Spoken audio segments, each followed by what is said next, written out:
The 28th of December, 1989. 28th of December, 1989. And I'm in Bay City, Texas. Yeah. I'm talking to the Right Reverend A.H. Pointer. Right. What does A.H. stand for?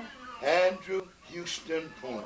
Andrew Houston Pointer. Yeah. Now this Reverend Pointer is a very dear friend of mine. To go back several years. He, of course, the Reverend's known our family for many, many years. Many years. When did you come to Bay City, Reverend Pointer? 1950. Next year, it'll be 40 years in July. And I've been pastoring the same church right here going on 40 years. Wasn't your father here also? No, he was in Houston. But he was also a minister, yes? Oh yeah, he was a minister, and he passed in 1953. Uh-huh. Yeah, my mother passed in 1948. And all of my folks just about gone but me.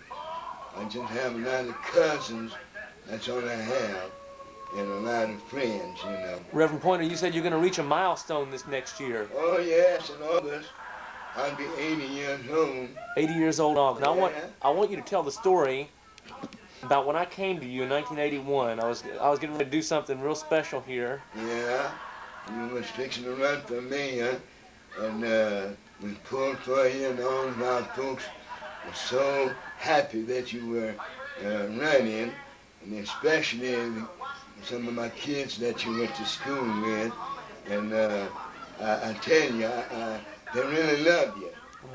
And Big City right now miss you.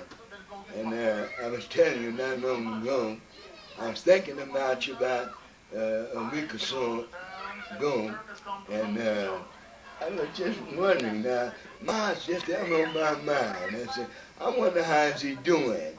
And bless my soul, and you walks up here today, and I'm so glad to see you. And I wish you well, and come back as often as you can. And we miss you. Yeah, we really miss you. And we're so grateful that Bay City is a growing city now. And I didn't tell you about the great big Kmart store that we have here now. Oh my goodness. Have you seen it? I haven't seen it. Oh, you ought to see it. And then too, we're having a great big Walmart is coming here out on 35. Right. And I said they must be going to put up something else here in Big City because all these fine buildings and industries coming in here. Well, you have to have something else come in here from folks who have money to spend. To support it. And then HEB build another big store. Enlarging that store. They going clean across the street over there where this other store was. Used to be Perry's, yeah. Perry's, yeah. They tore down that building the other day. And so they're working on enlarging that store. Yeah.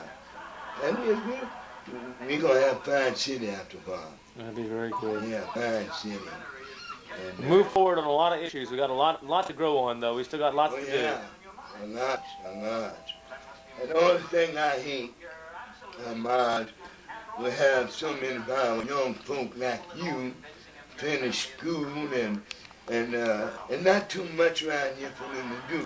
And I hate to leave, like my daughter, all of my children, you know.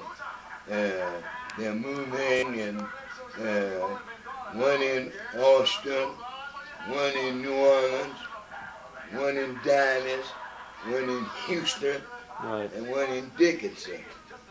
And at my age, I can't get around to all of them. They got to come see you. Yeah, they have to come see me. And it's kind of hard on them because they're raising families, you know, and the economy is bad, and you hate to be away from them so long, right, you know. But nevertheless, I'm grateful that they're doing that. Sure. Yeah, they're doing fine. So they all spent Christmas here with me over the car, and I really enjoyed them. Very, very much. And Reverend, we wish you Godspeed Yeah. and all the best to you.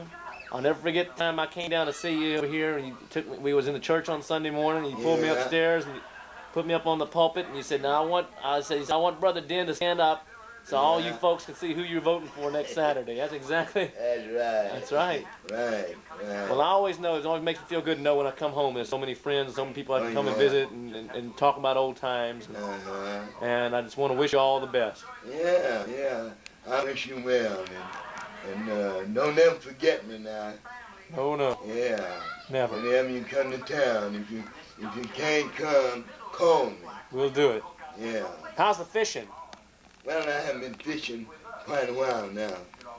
They haven't been biting. It's been slow. Yeah.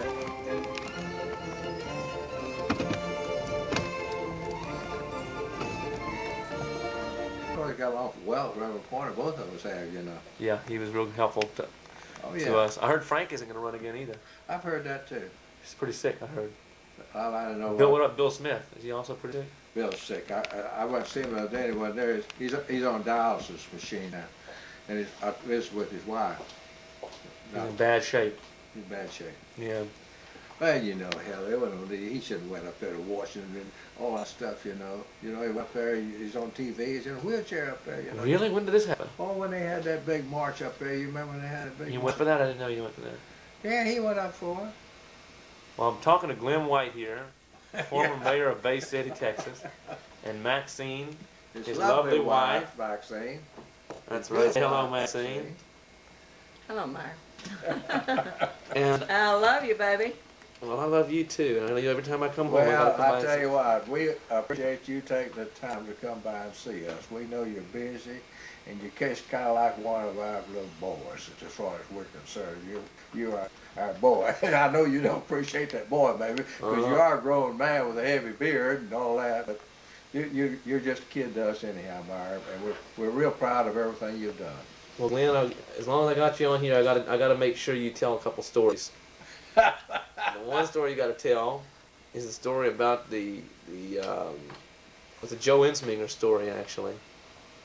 Oh, about the fishing? Yeah, I want you to tell us that story on tape for Oh, they went posterity. fishing. It's deep sea fishing. Who went?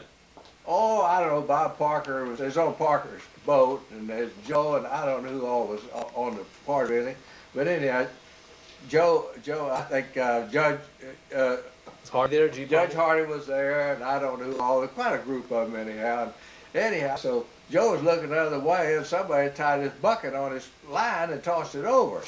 And of course, then they run the boat up, and it went to reel off, and Joe said, they hollered, "Joe, you better get your reel here. You got something big on there." And he had reeled it in, you know, and he could just about get there. Oh, Blissett was running the boat, Mr. Blissett was, and he'd slow down where he could reel it in. About the time he'd get it in, he'd speed the boat up, and Joe hollered, "Hey, look at that big mouth." He finally got it in, found out he had a bucket on the thing. Old Joe was about to whip out everybody on the boat. Look at the mouth on that fish. Yeah, look at that big mouth on that fish. I got a big one.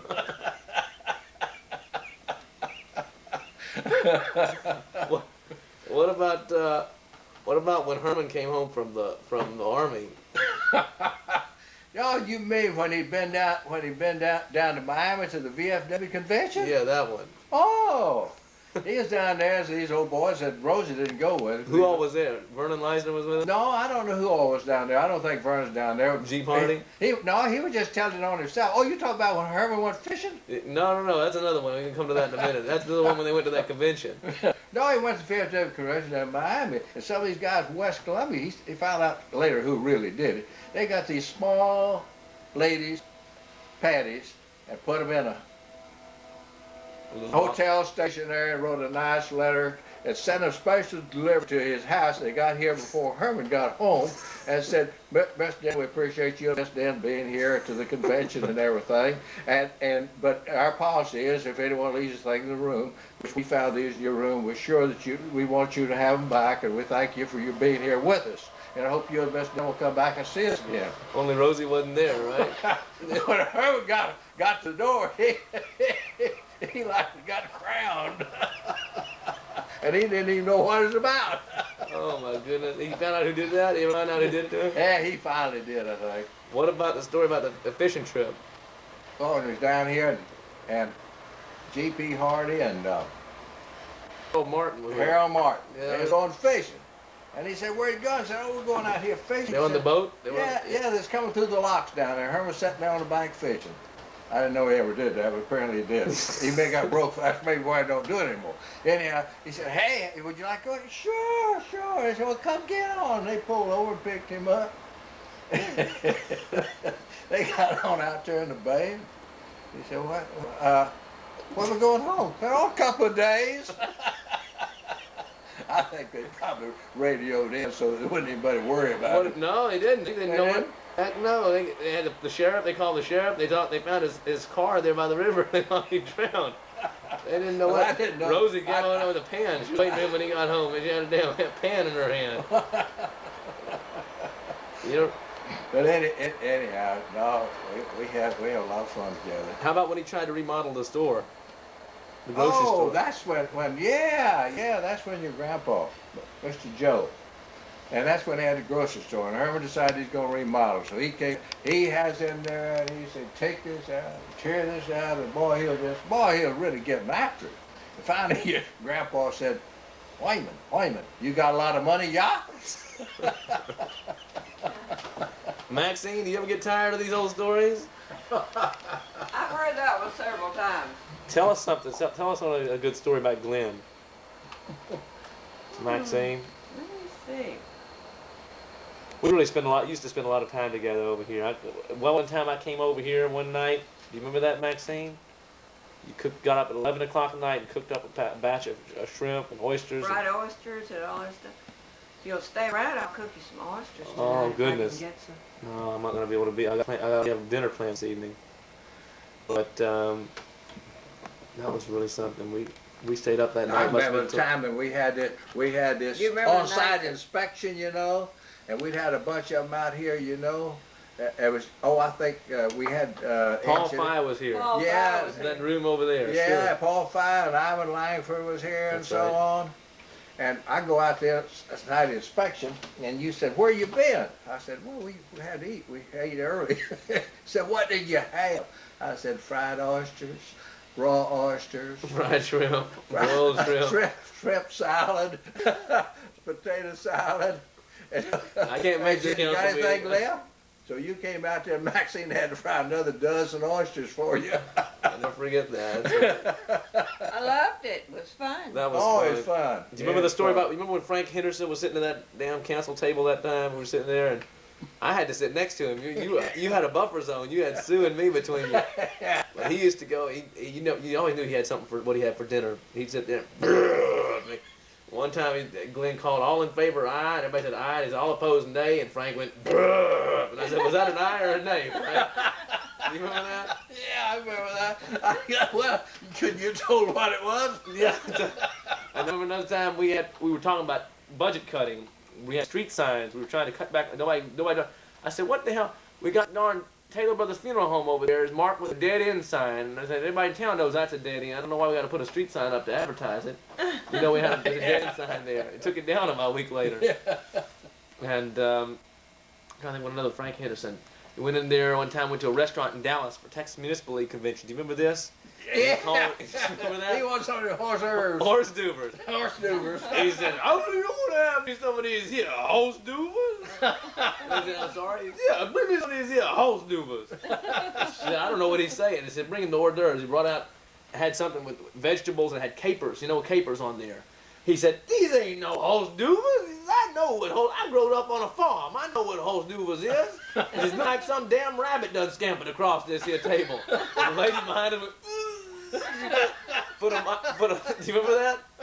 You were there that day, weren't you? No, I didn't make that meal. You told about it. You told me. I didn't make that meal. Well, remember when he left, basically had time to go to Houston, and you got your ticket, Frank? Yeah, We were going to El Paso. That's right. What is it? Eyes checks it out. I checked things out. We got up there at the Intercontinental Airport. We was going on Continental. We checked the bags in on the outside. We go up there to get our boarding passes. He gets up there and pulls out this empty shuck. But he wasn't worried. Yeah. Everyone else got on though, didn't they? Everybody else got No, he wasn't worried. What he did, he just stood around there. And so I went over to the lady there and I said, "Lady, I hate standing this long line, but we've got one that lost his ticket. I've got to buy a replacement ticket for him." Yeah. And so I went. He knew I was going to take care of him. Yeah. He wasn't worried. He knew I was going to take care of him. Then we got coming back that same trip from El Paso, and I had called out there, confirmed the reservations, the whole thing coming back. Get out there at the airport and had this, Frank gets in line, I'm right behind him, he gets one boarding pass. We have to wait. They'd opened the third window up. We're selling tickets, just selling. Yeah. The third, I get up there to say, computer's down, you got to go to gate so-and-so. Well, you know what that means, they're oversold. Yeah. I get out there and they say, and Frank standing around. I said, "Frank, you got your boarding pass. Go on, get on there." And then I said to the guy, I said, "I'm going to get on that plane." He said, "I don't know whether we're going to get you on there or not." I said, "Yeah, you going to get me on there. I don't give a damn who you throw off, but I'm going to get on there because I've had my ticket round trip for a long time." So he finally said, "I guess we'd have to up her." So old Cotton and Grace and Maxine herself came back first class. Oh, my God. Burt O'Connell was telling that story about the time we went out to New Gulf that time. Glen hit them back roads. And he went over That's that when bridge. you got them two shoes for the same foot. Remember that? You had some loafers. It just looked about alike, That's so right. you got two of them for the same foot. That's right. And Burt said, "Come on, let's go. He can wear them that way." I said, "No, I'm not going to do mine that way." Go back in. The whole thing about it was running late because Burt had stayed up at the courthouse. That's right. It was his fault. Slack-jawing somebody. That's right. That's one. Another one when we got on that plane that time to go to Lubbock to that convention. Oh, that's a story you told. That one about, you said, I said, "Meyer," you said, "Glen, where are we going to sit?" I said, "Oh, we'll sit right here, Meyer." I said, "Glen, you can't do that. There's people sitting there." I said, "Wait just a minute. Hey, Meyer, did you ever hear of any plane backing into the mountain? People rush to the back." I said, "We'll take these two right here." That no more happened, man. Meyer came back and told this story. Everybody moved. It was a good one, though, wasn't it? Yeah, it was a good one. And people said, "That's Glen." All right, well, I'm going to let y'all get going to the funeral. Y'all have that thing to go to, and it's always a pleasure to come visit you. I wish you wouldn't go. Well, we'll do it another time. We'll get together again. Yeah, well, we didn't even know you were here till your mother called. No. I know. I was planning to just drop in on you and surprise you, but she called up ahead before. Well, she called ahead. She said your office was calling you. Yeah. November 28th, 1989. Yeah. And I'm here in Bay City, Texas, and this is Marie Ainsworth. Marie, how long have we known each other? Goodness knows. Since I was a baby. I know you know me since then. You used to work with Mr. Greenberg, Mom and Pop Greenberg. Yeah. My goodness, how you been getting along, Marie? Okay. How long you been in Bay City? That was since 1942.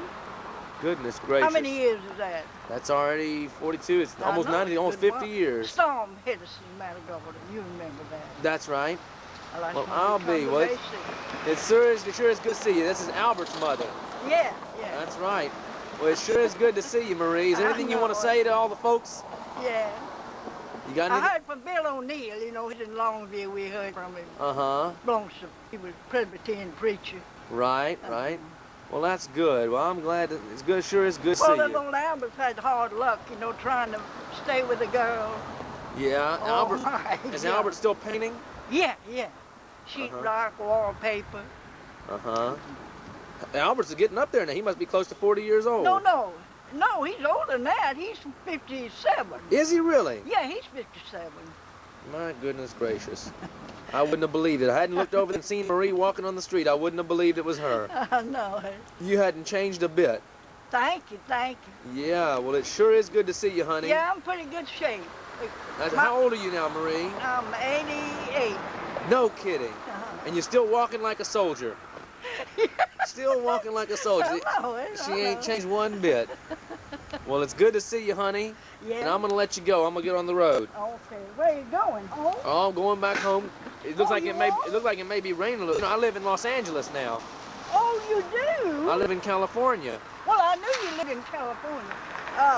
You could call Albert if you want to call him. I'll try to give him a call. He's listening. Now, let me ask you, where are you headed to now? I'm going to H-E-B? Church. I'm stopping there. Then I'll go there. Well, that's good. All right. I had eaten there. You know, the day I had it eaten on Saturday. Yeah. They gave us a big luncheon in there. Well, that's nice. Sure was nice. Well, I bet it was. Oh, and did your mom and them get that clipping where using a spade on there? Yeah. Isn't that something? Did you see me on TV? No, I didn't see you on. I was on Channel 11. You was? Sure was. I was in Berlin in Germany with that wall. Oh, yeah. I read about all that. Yeah. I'm going to take this wrap off. It's too hot in here. Well, honey, I'm going to let you go. Okay. Which church you heading over to? I ain't going to church. I'm going to bury Miss Wilkerson, you know, WWJL. Oh, yeah. Well, sweetheart, you take care then. Yeah. We'll see you later. Tell Sidney hello. I'll tell me about Al, but he can call Al. Okay. How long you known Sydney? Since you moved here? Goodness, don't tell us that long, long time. All right, Marie. See, I know Mr. and Miss Greenberg for years when Yeah. Mama was living. Right. When my mama was living. I see. We shopped in there all the time. Sure. Well, you take care now. Okay. And we'll see you, hon. Okay. Bye-bye now. Again, Burt O'Connell, County Judge, Matagorda County. Population 42,000. 42,000. Is it going up or down in the last Well, 5 it's years? kind of static right now, Meyer, but we had a period of growth during the construction of the nuclear generating facility out here, South Texas, which is a huge construction job. In fact, the largest construction job on the North American continent for the last several years. But I want to tell you about that, recall that story that you and I, Glen White, the mayor of Bay City, and you were a city councilman, we made to a dedication of the Bowling Salt Dome storage, natural gas storage. We were all invited, as you recall, to go to a barbecue that would dedicate the opening of this storage facility. So I had occasion to go to City Hall, and I had forgotten that I was supposed to go. And I went over to see our good mayor, and he said, "Hey, Judge, are you going up to that bowling barbecue today?" I said, "I'm planning, Glenn." He said, "Well, I'll tell you what I'll do. I'll come by there and pick you up, and then we'll go out and pick up Meyer. He's over at the store, and we're going up there, you ride up there with me." He said, "I told him I'd come by and pick him up." And I said, "Okay, let's go." So I was supposed to meet him out here on the east side of the courthouse in about 15 minutes. Well, naturally, I was a little bit late. He said you started yapping. I got out there a little late, and he chewed on me a little bit.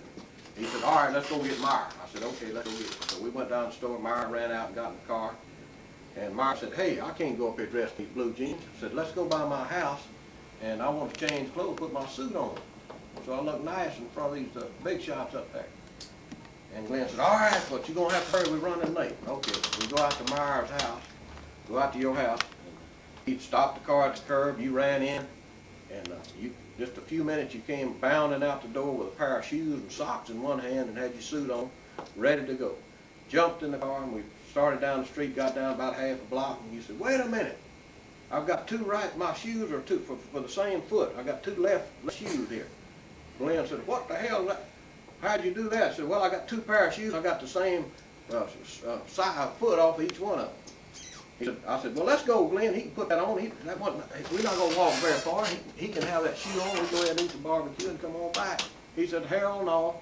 I'll take him back and let him change his shoes." So he made to the U-turn there. Go back, you run in and get your other shoe and come on back. And we start out again. So Glenn said, I said, "Glenn, we're running late, boy. We're going to be late to this dedication here." He said, I know a back way that we can go. "Hell, we ain't going to be late." He said, "Hell, we late." I said, "This car will get you there."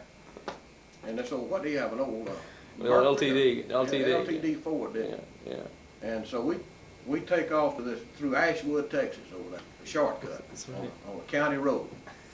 Unpaved? Was it unpaved? Unpaved road. You remember it had an elevated little small bridge on that thing, That's but that right. thing must have been 2 feet higher than the road, and it had That's a right. incline like a ski jump. That's right. And He must have been going I up said, that. "Wait a minute, Glenn, you're going too fast, boy. The more we're riding, the faster you're going." We saw this bridge coming. I said, "Slow down, please." I said, "You see that bridge down there?" He said, "Oh, man, I'll make that."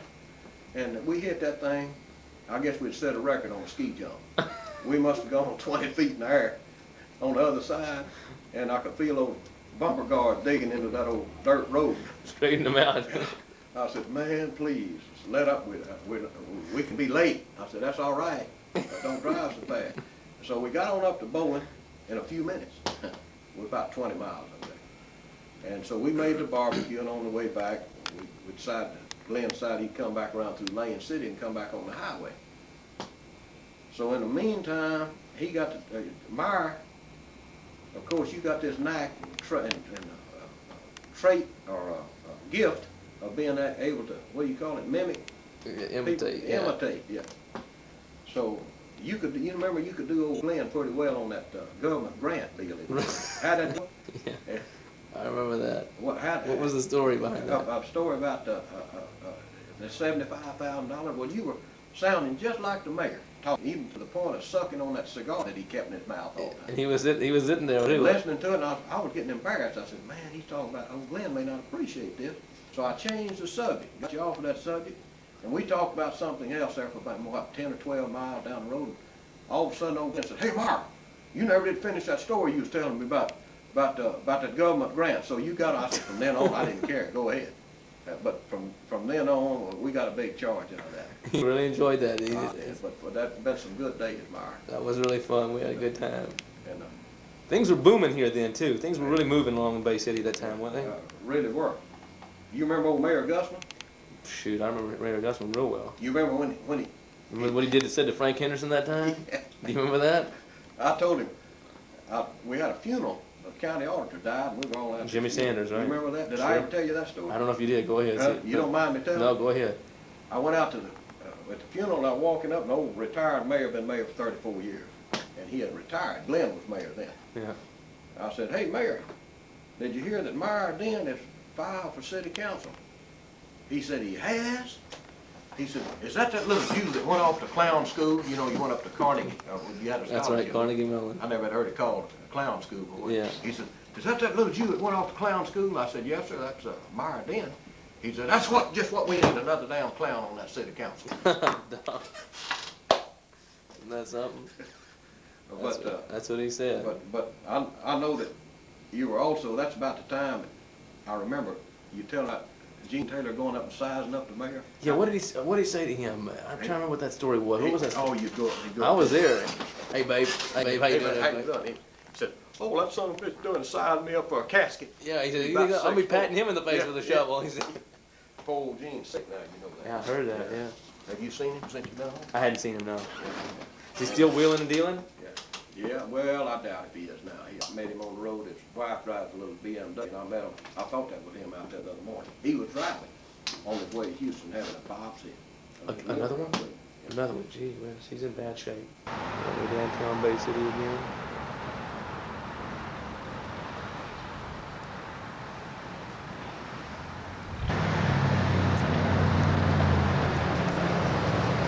The old Harry Norris's property, the old bank building. The old post office.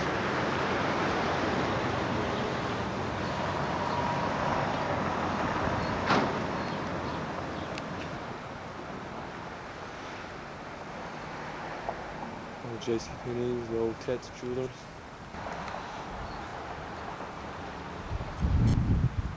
Old Newmanville.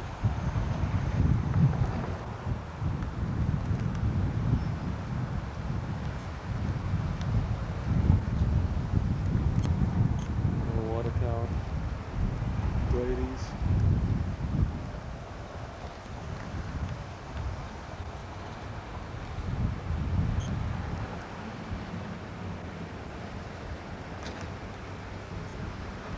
Old museum over there. Wanna County Museum. Water tower. Wanna Pharmacy. Old State Theater there. Green Brothers. Old Oshkosh. First National Bank. Hey Larry, what you doing?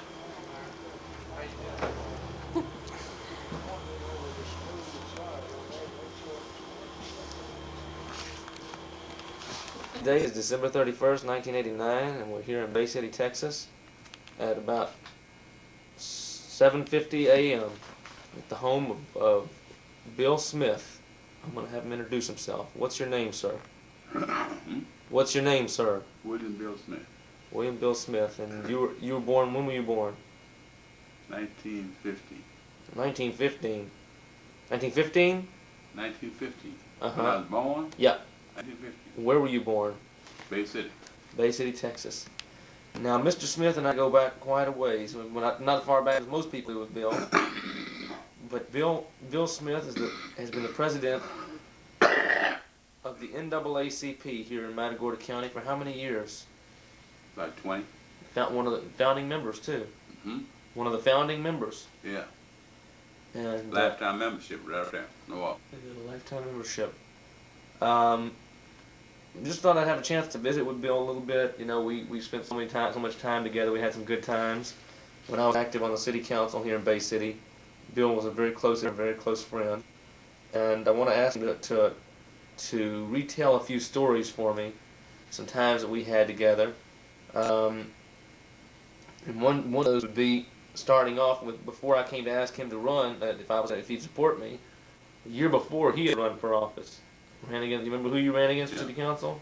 Yeah. Who'd you run against for city council? I can't remember. Paul, I think. Jim Paul. Powers. Jim Powers. And Bill got beat by a few votes. And what you said you had a conversation with the sheriff. What did the sheriff tell you that time? Sheriff told me, I can't remember just the words he said, but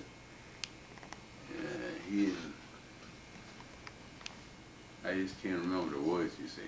He said something like he told you couldn't, no black man's gonna beat this Jimmy Powers. Yeah. He told me I couldn't beat a white man. I told him I'd give me a young white boy and beat him. He told me to come back and whip his ass next Give me a time. young white boy and beat his ass. And the next year, sure enough, the next election time came around, and I was considering running, and I went to Bill, and Bill told me, well, I'll tell you what, can't support you if you run against a woman, and there's a Latin, we gotta have a Latin on the council, so I can't support you if you run against that Latin.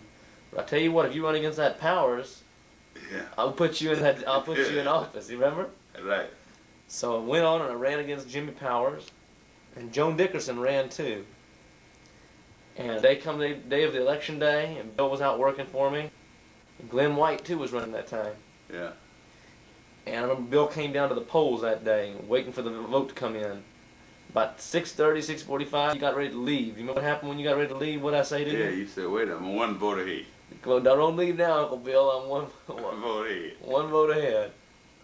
So he stuck around, and sure enough, we won by 44 votes, I think. It was a close election. And I remember also, when Bill was running for county commissioner, there was a little bit of dirt in a race down here one time where he was running against A.W. Herta. And that was a close race, and all the boxes had come in, and you know who was winning?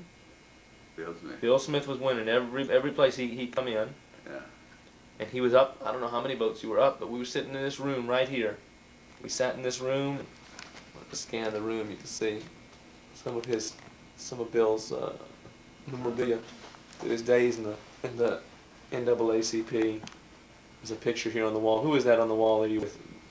Boy, I can't remember. That congressman, I think the congressman. Yeah. Yeah. From New Braunfels. NAACP. There's Mickey Leland. He's a very good friend of Bill's. And there's Bill's national life membership to the NAACP.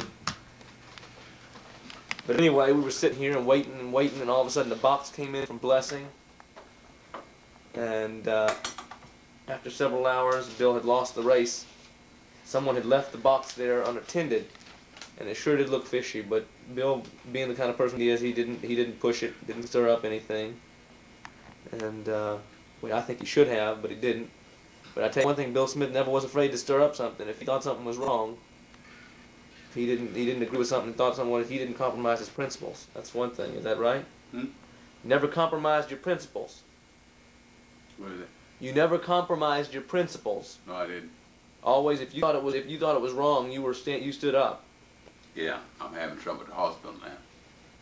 Will they give trouble now too? Yeah. Didn't give them medicine like these pills here cost $50-something. That's yeah. About in the hospital they give you the hospital medicine, your medicine. So these pills supposed to be taken certain ways. And they wouldn't give them to me certain ways. Nurse. I asked the nurse about it, and the nurse told me, I'm giving to you like I was told. I said, whoever told you, nurse, you're wrong. Nurse coming down with 4 or 5 pills an hour after eat down and went to sleep. Said, take these and drink this medicine for your potassium. I said, how in the hell do you think I can drink this medicine with no straw? Laying flat on my back. I called Witherspoon. Witherspoon told me, asked me was I eating. I don't know. He said, well, as far as I'm concerned, you can go to hell. Yeah. Witherspoon told you that? Yeah. So I'm going to get him. I'm after him. What did he tell you that for? That's what I want to know. Miss White was sitting right there. He said, he asked you if you were eating? Yeah, I was talking. I guess I was crying. So Miss White said, did I hear you tell him that he said you could go to hell? I said, he told me I could go to hell. I said, told him I'm going to try to go and get you with me. Commissioner's court, I'll be there next Monday morning. For a letter. Sure. Yeah. God almighty, what a thing to have to deal with. 15 minutes later, administrators in my room, house administrators, begging for mercy. I said, hell, the medicine I give to me, right? Can you read? That's medicine I'm supposed to take before I eat. Now what I'm going to take it after I eat for? Roland's daughter. You know, she part of the little administrator. Said Witherspoon called him. Tom Rowland? Tom Rowland. Yeah, sure. So I'm having hell. But I don't give up fighting regardless of black, white, brown, who. I want you to tell a story one time what happened with Mayor Gussman. What's that? Well, you had him shook up one time so bad he couldn't see straight. Huh? You had him shook up so bad one time he couldn't... Gussman? Yeah, I can't remember that. You don't remember that meeting? What happened? Let me refresh your memory. Yeah. He had applied for a grant to go into the south, to the north end. To the north end. And it had all been wrapped up, and it came up for the meeting that night, and you had gone and had that darn thing switched to south end. Yeah. You remember that? Yeah. And he was over there, and he was carrying on the council, and he was throwing his hands around, and he found he got changed. He said, well, I don't know what happened here, but I know one damn thing. It was on the radio. What did he say? He said, somewhere there's a, you remember what he said? No, I can't remember that. There's a nigger in the woodpile somewhere. Yeah. Isn't that what he said? What did he say? Yeah, nigger in the woodpile. How did he say it, though? I can't You were there, Bill. You told me the story. I know I did, but you know, been sick so long. He was shook Nigger in up. the woodpile. Huh? Yeah, the nigger in the woodpile. Boy, you were laughing. You told me that. You really were. But he was, all in all, he was pretty good, you said. You told me that Gussman was pretty good, all in all. He was, you know. It's a lot of good peoples. White, black, brown. A lot of bad peoples, white, black, or brown. Like Spoon, he's black. And if I couldn't go to him, for him to tell me direction to go, then he pretty damn sorry to his race of peoples. And I told him, I'm going to hell and try to carry you with me. So when he was having a right, he was writing letters, started writing letters Wednesday. How is Helen doing? Doing real good. What real about, good. She's still with the children's program, with she's still with Head Start? Yeah. What about, what's his name? Frank Henderson. Who? Frank? Oh, he's quitting. But He is quitting. Well, I understand he's been under the weather too. He's been sick, hasn't he? Yeah. No, he ain't been sick, but he needs to quit. He's been under there all. What did he used to tell those people? You remember what he used to tell those people? What? Better hear me. Yeah, better hear me. I'm watching them folks. Put me in there. I'll watch them folks for you. Yeah, you better hear me. Yeah, I bought a lot of stuff from him. I'm trying to get this right.